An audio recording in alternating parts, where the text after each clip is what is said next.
A Prefeitura de Sorocaba, por meio da Secretaria da Cidadania, realiza o cadastramento de condutores e veículos escolares interessados em solicitar o recebimento de auxílio emergencial. O procedimento deve ser feito presencialmente na sede da Universidade do Trabalhador Empreendedor, na Unitem, que fica na Avenida General Osório, 1840, na Vila Carvalho. O atendimento é das 8 às 17 horas. O benefício está previsto em lei municipal, desde que cumpridos todos os requisitos, inclusive a inscrição dos permissionários na administração municipal. Ele será concedido pelo período improrrogável de 3 meses, no valor de R$600 a cada beneficiário. Eu, quando vejo essa notícia, eu me alegro de um lado e fico entristecido de outro, porque nós passamos o ano de 2019 todo, praticamente, desde o início da pandemia, ouvindo falar desse benefício, e parece que o governo foi empurrando com a barriga. Tivemos a administração anterior, já estamos com 6 meses do governo Manga, e só agora esse benefício chega a esses prestadores de serviço, doutora Emanuela? Oliveira, a primeira coisa que é importante a gente dizer é que todo mundo sabe o quanto a pandemia impactou alguns serviços, né? Com certeza, um deles foi o dos condutores escolares, porque uma das primeiras coisas que tiveram que fechar foram as escolas, né? Então, muitos deles ficaram aí sem nenhum tipo de recurso financeiro. E é um mercado bastante importante em Sorocaba, né? Nós temos aí um crescente das universidades em Sorocaba, várias escolas, né? Então, é muito difícil, porque são profissionais, a maioria profissionais liberais, né? Pessoas que acabam tendo a única fonte de renda através disso. E desde o ano passado, se eu não me engano, já vi em tramitação essa lei. Recentemente, inclusive, eu vi na Câmara Municipal uma discussão sobre isso, a Prefeitura querendo exigir que eles tivessem o cadastro emergencial, ou Bolsa Família, ou recebendo. Quer dizer, eu acho que o simples fato de se provar que exerce essa atividade, tem um cadastro, né, na Prefeitura, falando que exerce trabalho com vans escolares, e a necessidade todo mundo sabe, né? Da mesma forma como teve a lei para os catadores, para os coletores, né, de lixo, reciclagem, a gente pediu também para o pessoal da cultura, né, entretenimento, não foi até hoje aprovado. E para eles, o certo seria o município fazer um auxílio emergencial municipal, a exemplo de que alguns estados fizeram, algumas cidades fizeram, porque Sorocaba é uma cidade que tem uma economia forte, nós temos aí um caixa, e isso reverte para Sorocaba, né? Quanto mais pessoas tiverem esse auxílio, né, eles vão poder investir no mercadinho, comprando alimentos, na farmácia, né, pagando aluguel. Quer dizer, a economia movimenta quando o Estado investe. Investir em auxílio emergencial não é uma despesa, né? Além de ser um direito do cidadão, porque é uma contrapartida, né? Lembrando que a gente paga imposto, lembrando que a gente contribui para o bolo crescer, e nada mais natural de que quando você está com fome que esse bolo seja distribuído. Então, assim, é aquilo que eu falei, a gente fica feliz de saber que finalmente, né, essas pessoas vão ter esse auxílio, que é pouquinho, não é nada que não vai arranhar as contas do município, não vai, na verdade, vai dar comida, vai colocar comida na boca desse pessoal, até que possam voltar, né, a uma atividade econômica, laborativa, financeira ao normal, se é que a gente vai voltar ao normal. Mas é um absurdo que tenha demorado tanto para ter uma iniciativa dessa e ser tão travado. Às vezes em segundos se faz um gasto aí com uma empresa aí que a gente não sabe de onde um gasto de terceirizado, né? E aí, quando precisa apoiar a sua população, se coloca 1001 entraves. É lamentável. E daí muitas vezes vem a pergunta, por que eles beneficiaram? Porque eles são quase que prestadores de serviços para o município, né, doutora? Exatamente. Fazendo o transporte das nossas crianças para as escolas e tudo mais. Sim, a educação é uma concessão pública, né? Então, quer dizer, não adianta a gente fala tanto da importância da educação, o transporte, tudo que gera em torno disso, né? A merenda, existe toda uma economia em volta da questão da educação, né, Oliveira? Não é só ali a questão do professor, tudo isso, né? É o mercado, né? Esses dias eu vi uma amiga minha que abriu, por exemplo, uma papelaria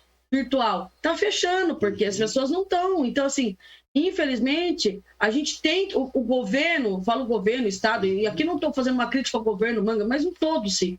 A gente tem que apoiar iniciativas como essa, porque investir nesse tipo de situação é retribuir todo um saldo de cidadania, mas mais importante do que isso é movimentar a economia.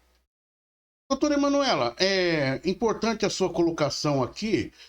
Nós estamos trabalhando, mas os formadores de opinião sempre estão nos apoiando com informações que chegam. E se estão na nossa equipe, nós, quando manda a notícia e diz é de interesse, nós chancelamos embaixo, né? É o caso do Dr. Edrio Vestina. Me mandou uma informação aqui que eu estou pegando no ar, né? Como você vai pegar também aqui, mas ele colocou: é importante para os advogados. Comunicado CG número 1415/2021. Processo digital, tal. A Corregedoria Geral da Justiça comunica aos senhores magistrados, dirigentes, servidores, advogados e ao público em geral que, em razão do julgamento realizado pelo plenário virtual do Supremo Tribunal Federal na ação direta de inconstitucionalidade ADI, né? ADI, número 5.736, que reconheceu a inconstitucionalidade do disposto no artigo 18 do inciso 2 da Lei Estadual 12.549/2009, nos termos do provimento, tal, está dispensado o recolhimento da taxa de mandato no âmbito do Tribunal de Justiça. Você tem a compreensão dessa questão aqui, do que se trata? Então, a taxa de mandato é o seguinte, a taxa Desculpa de mandato... estar te colocando nessa situação, mas é porque o doutor colocou aqui que é de interesse dos advogados. Não, é interessante, porque assim, na verdade é o seguinte, a gente tem um dos direitos, né, uma das coisas que a democracia prevê, né, uma das prerrogativas da nossa democracia e da nossa cidadania é o acesso à justiça. E pela nossa Constituição Federal, o acesso à justiça deve ser livre, né? Porém, para movimentar toda a máquina do Poder Judiciário, se criam os chamados emolumentos e custas judiciais. Então, aqueles que têm condição, que não são os beneficiários da assistência judiciária gratuita, que é uma lei lá de 1950, 1060/50, e depois vem na Constituição Federal falando disso, né, no artigo 5º, e mais recentemente no artigo 98 do Código de Processo Civil, falando da assistência judiciária gratuita, daqueles que não têm condição de pagar as custas. Aqueles que vão pagar, eles pagam dois tipos de custas, basicamente. A primeira delas, que não tá livre de ninguém, é a taxa de mandato. O que é essa taxa de mandato? No Estado de São Paulo, é o recolhimento de 2% do salário mínimo do Estado, para que vai, né, para o Estado, né, e para a Caixa dos advogados. Vai um pouco para a Caixa dos advogados e um pouco para coisa, que é como se fosse você pagar uma taxa para advogar no processo, para você ter um advogado particular nesse processo. Né? E existe uma discussão antiga sobre isso, se isso seria ou não constitucional, tendo em vista que tem duas questões que estão sendo discutidas. Eu não sei qual, basicamente eu não li ainda a sentença, mas a discussão era que, primeiro, freava aí a liberdade profissional do profissional, você teria que meio que pagar para trabalhar, né? E segundo, que tem a questão do livre acesso à justiça. Exato. Então, não li a decisão, deve ser fresca, deve ter saído agora, né? Acabou de mandar aqui. O Edrio já teve tempo de olhar o boletim da ASP, eu não tive ainda. Tá, né? certo. Mas é uma decisão, é uma controvérsia que vem sendo há muito tempo, é uma ação direta de inconstitucionalidade, né? Levantando a questão que seria uma lei constitucional, principalmente por conta do volume. E se o Supremo decidiu, deixa de ser obrigatória a taxa. Deixa eu só te perguntar o seguinte, será que está inserido nesse contexto aqui aquela questão do recurso, ou seja, quando a pessoa perde em primeira instância e vai recorrer para... Essa, pelo que você... Eu não vi, mas pelo que você está me falando, é relativa à taxa de mandato. Ah, ok. É um dos tipos de emolumento, é um tipo de custa, né, processual. Exato. O preparo do recurso, né, por exemplo, quando você entra, por exemplo, com um recurso especial, vai pagar lá R$250 para entrar com recurso especial. Mas, por exemplo, na apelação, eu perdi uma decisão em primeira instância. eu vou apelar para o Tribunal Superior, é 4% do valor da causa. Né? Agravo de instrumento, você tem um valor que você paga. Então, depende, existe uma tabela de custos. De cada estado, existe uma legislação estadual, cada estado tem um valor. Por exemplo, eu fico louca, eu detesto advogar no Paraná, porque a custas de lá você tem que ser matemático para fazer custa de processo. Você não consegue, porque é porcentagem de não sei o quê, mas não sei o que lá. Aqui no estado de São Paulo, embora seja um pouquinho salgado, né? Mas é mais fácil. Então, cada estado vai legislar sobre a questão das custas dos processos, porque a justiça em âmbito civil, né, ela é estadual. Aí você tem as custas na Justiça Federal, você tem custas também na Justiça do Trabalho, então depende de cada jurisdição, você tem. Mas pelo que... eu estou falando de orelha, pelo que você está me falando. Caiu aqui, né? Mas, assim, pelo que ele está dizendo, depois o doutor Ezio pode até ver se a gente está mentindo aqui ou correto, diz respeito à taxa de mandato, que é uma taxa que você paga pela procuração juntada. E a taxa de mandato nada mais é do que a procuração que o cliente dá para o advogado poder falar em nome dele. Correto. Mas você não falou nada, não há mentira na sua fala, né? A gente pode estar equivocado na interpretação. Ele enviou aqui para a gente rapidamente, né, aproveitando a sua presença, que é uma professora especialista em direito constitucional, falando sobre a dispensa do recolhimento da taxa de mandato no âmbito do Tribunal de Justiça de São Paulo. O que vale aqui, em termos de informação, doutor, é o seguinte, que há essa decisão, os advogados devem entrar e verificar os detalhes, porque ele estava interpretado da melhor maneira possível, como você daqui a pouco, com maior tranquilidade. Vamos fazer o seguinte... vamos continuar falando sobre o STF. Em reunião ministerial na manhã de ontem, o presidente Jair Bolsonaro afirmou aos seus assessores que irá indicar nos próximos dias o atual advogado-geral da União, André Mendonça, para o Supremo Tribunal Federal. A informação foi publicada em primeira mão pelo jornalista Lauro Jardim, do jornal o Globo. O blog também ouviu a informação de 2 assessores que participaram da reunião com Bolsonaro. O nome de Mendonça ainda não foi oficialmente anunciado. A indicação deve ocorrer assim que o ministro Marco Aurélio Mello se aposentar no dia 12 de junho. Tem algumas características de bastidores. Bolsonaro disse que indicaria um ministro terrivelmente evangélico. Isso são falas do Bolsonaro, né? Não é uma fala que ela é bem aceita também pelos evangélicos. Ele que fala, usa essas frases de efeito. Entretanto, Mendonça é um pastor evangélico, mas, por outro lado, goza de determinada credibilidade junto aos ministros. Então, talvez aí tenha que se separar essa questão. O que você... porque você é evangélico, você não pode ser ministro do Supremo Tribunal Federal? Entretanto, a pergunta é como ele vai agir caso seja aprovado dentro desse contexto pelo próprio Senado. Emanuela. Bom, é importante que você falou isso. Vamos explicar um pouquinho para o pessoal como é que funciona a indicação de ministro do Supremo. Primeira coisa que a gente tem que ter em mente é, por mais que a gente já receba e fale muita besteira em fake news, a indicação do Supremo, sim, ela é política, mas ela também tem certos requisitos, né? E esses requisitos, eles estão dispostos na própria Constituição Federal. Então, para você indicar o presidente da República, faz parte da liturgia do cargo, faz parte da prerrogativa funcional do cargo de presidente, indicar o ministro do Supremo Tribunal Federal. Porém, só a indicação dele não resolve. Ele pode indicar uma pessoa e, se não tiver mais de 35 anos, notável saber jurídico e reputação ilibada, não tem requisitos para o cargo, não vai ser indicado. Então, por exemplo, o Bolsonaro pode indicar, por exemplo, o Silas Malafaia para presidente do Supremo Tribunal Federal? Não, porque não tem esses requisitos para poder chegar ao Supremo Tribunal Federal. Então, ele escolheu uma pessoa, né, o André Mendonça, ele é um jurista consagrado, né, ele tem uma formação jurídica bastante fundamentada, está na AGU, que é né, hoje a AGU é o advogado-geral da União, chegou lá no topo da carreira, está lá, acho que desde 2001, se eu não me engano. é formado numa faculdade que é a Faculdade Toledo de Bauru, que tem excelências, né? A gente tem vários juristas lá.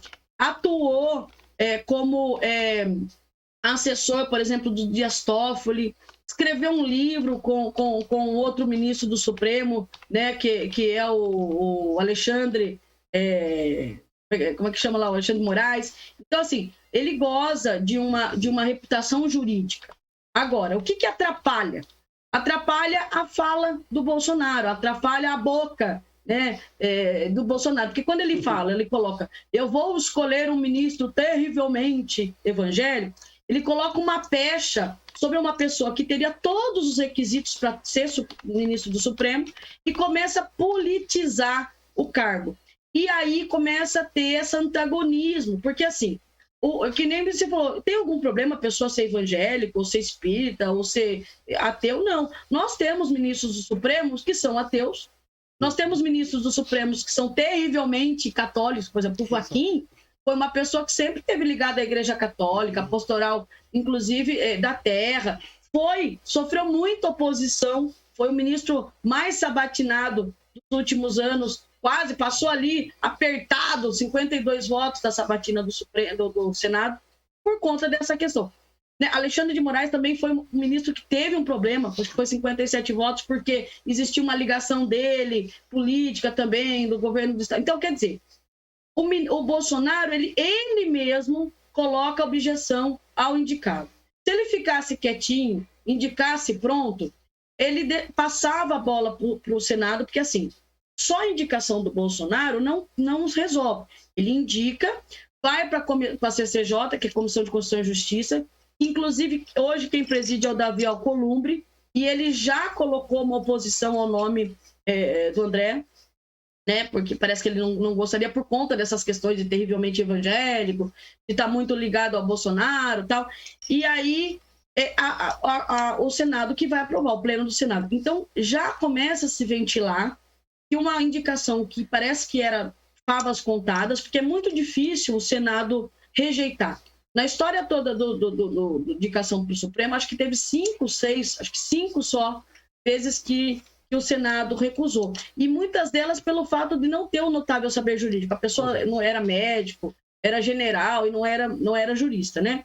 Não é o caso do André Mendonça. Agora, o que atrapalha é que o Bolsonaro está num momento político de desidratação, a CPI tem mostrado, né, enfraquecido, né, esse apoio político dele, então nós vamos ver aí, e talvez seja uma terrível derrota, talvez a gente veja uma rejeição do André Mendonça, não pela pessoa que ele é, não pelo fato dele ser evangélico, não, mas uma rejeição muito mais para o governo Bolsonaro do que o indicado em si. O que é lamentável, porque, do ponto de vista jurídico, não me vem, pelo menos em conhecimento, posso não concordar, acho que ele não está fazendo um bom papel na AGU, porque precisava ser um pouco mais atuante, mas é um nome, é uma pessoa que tem um notável saber jurídico.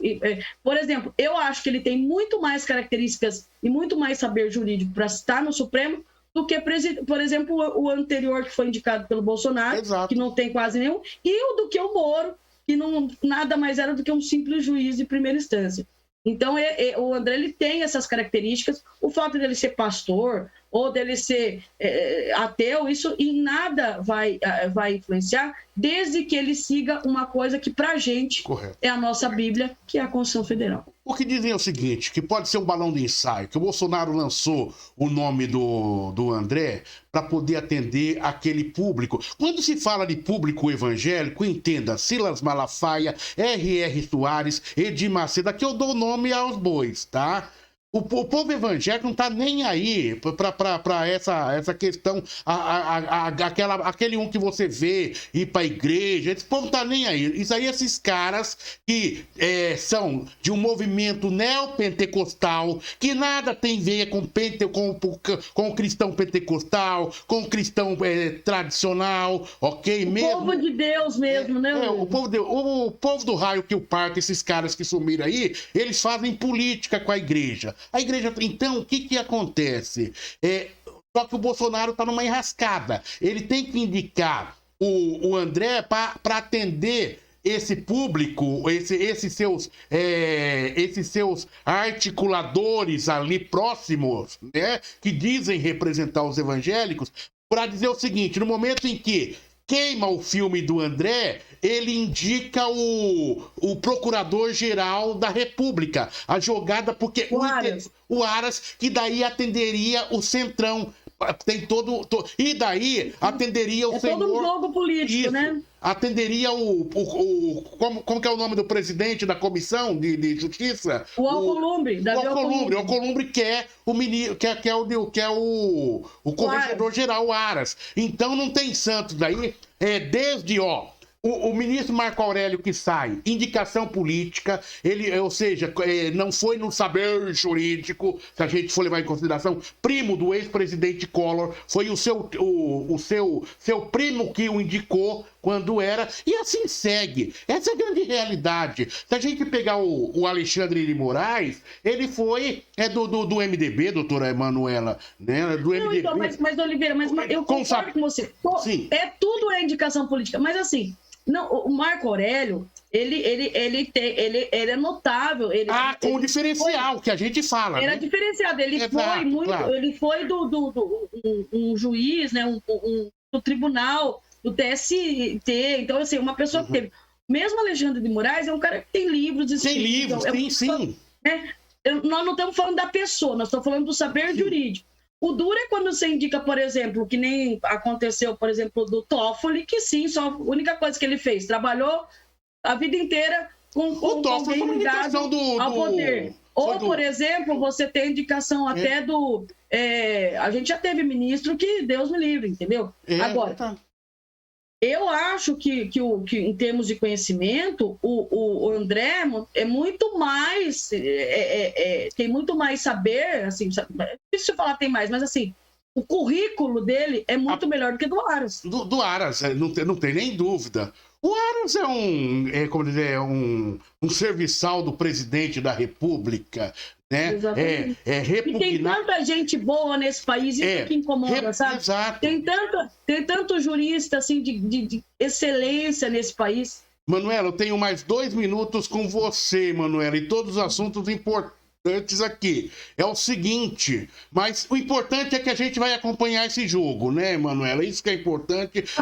Muita água vai passar embaixo dessa ponte ainda. Muita água, nós vamos acompanhar e, de repente... E outra coisa, erra o Bolsonaro, porque eu vou te dizer o seguinte, o Mendonça não é esse terrivelmente evangélico que ele disse. O Mendonça é um camarada considerado equilibrado. Terrivelmente desequilibrado, se a gente pode falar assim, para você ter um perfil do que ele quis dizer, é um Silas Malafaia, né? Ok, tá? Esse, para os evangélicos, é um camarada que foge da linha dos próprios evangélicos. Talvez era isso que o Bolsonaro quis falar, quando não é o perfil do André. Em alguns momentos ele excedeu, entretanto ele goza de credibilidade junto aos seus pares. Mas inclusive no próprio Supremo, né? Todos apoiam, acho que o único que não gosta muito dele é o Gilmar Mendes, mas também não é. Mas ele disse que até o Gilmar... Porque assim, Oliveira, eu posso não gostar do Zé, mas eu admiro e sei o quanto o Zé é bom profissionalmente. Entende? Não tem nem dúvida, Emanuela.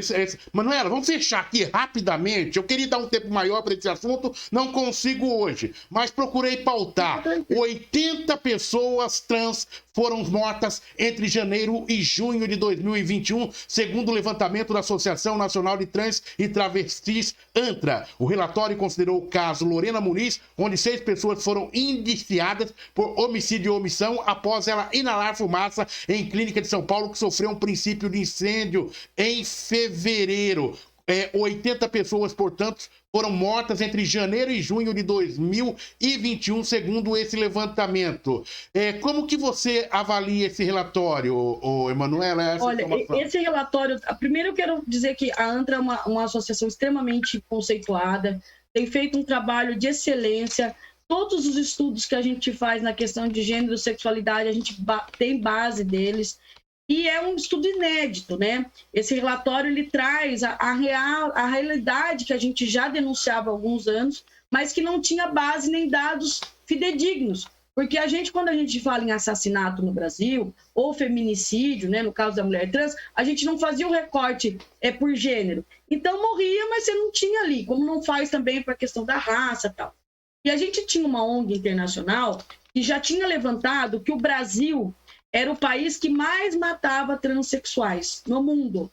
Tinha uma mulher trans no Brasil tem uma expectativa de 35 anos. E isso vem corroborar com esse estudo da ANTRA, porque você tem no primeiro semestre, nós estamos falando em 6 meses, né? O assassinato de 80 pessoas trans, você começa a pensar em duas coisas. Primeiro, a fragilidade de quanto essa população é vulnerável, né? Da questão de quanto elas são um consumo, porque a gente tem ainda muitas, principalmente as mulheres trans, ainda na prostituição, né? Então, de dia, né, eu assassino e à noite eu desejo. Então, a gente precisa discutir essas questões, precisa ter dados, precisa ter uma mudança e, acima de tudo, precisa ter uma legislação forte que criminaliza e que traz dignidade para a população trans. Porque a gente precisa entender que todos, e todas, e todos no Brasil têm direito a 3 coisas que são pagas: dignidade, cidadania e segurança. Emanuela Barros, foi um prazer tê-la conosco mais uma vez na nossa bancada.